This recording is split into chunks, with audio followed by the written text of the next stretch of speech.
10 tons of food goes unsold every day at this market.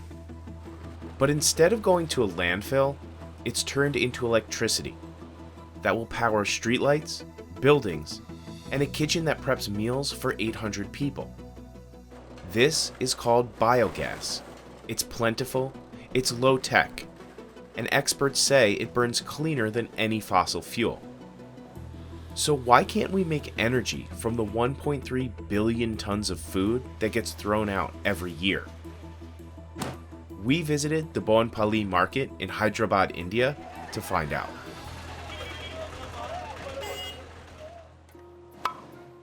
The first step is to chop up larger vegetables and load them onto a conveyor belt. Some of the vegetables are spoiled. Others are thrown away because it costs farmers too much to transport them back home.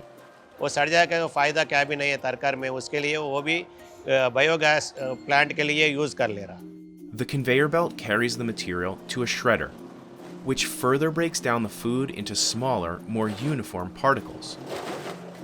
In a single day, it handles the same amount of vegetables that 150 Indians eat in a year.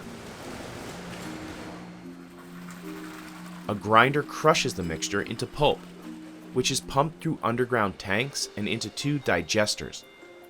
So anaerobic digesters basically have bacteria which operate in the absence of oxygen, or anaerobic bacteria, and they actually eat essentially the food waste that we are putting in there and give out methane and carbon dioxide.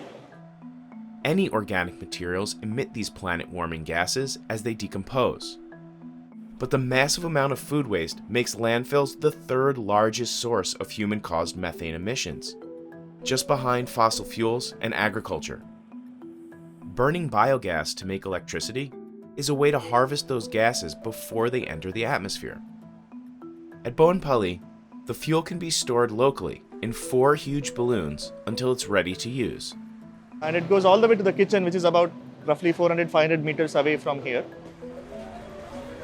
It's enough power to run a canteen kitchen that serves roughly 800 meals per day.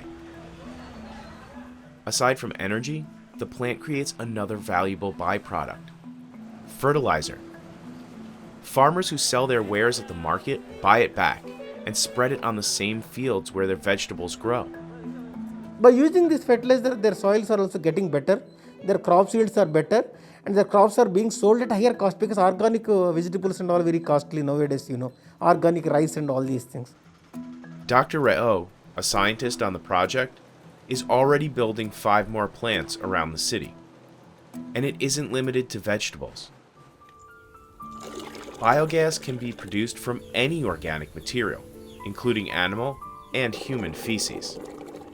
So if biogas can be locally sourced, cuts down on solid waste, and reduces emissions, why aren't we all doing this? Because in most countries, it's still cheaper to keep burning fossil fuels. In North America, biogas costs nearly 5 times more than natural gas. Now, you can't compete with what you call gas in the United States if it's 20 cents a gallon. This gap is smaller in places like Asia, where the difference in price is less than $2 per unit. A lot of people, a lot of state governments who were thinking about setting up these projects have suddenly understood that yes, it's possible to do it. Yes, there are technologies which are indigenous, which are built in India that can work for them. The world's biggest biogas plant was recently built in Denmark, and new facilities are being built elsewhere in Europe and Africa. An Israeli company sells a product to make biogas in your backyard. Biogas will never replace natural gas. There's just not enough waste to keep up with the demand for electricity. But it does something that natural gas can't. It helps reduce landfill waste. And it's a huge missed opportunity in the United States, which throws out between 30 and 40% of all food. Even the farmers who lose money when they can't sell their produce believe biogas is better than just throwing it away.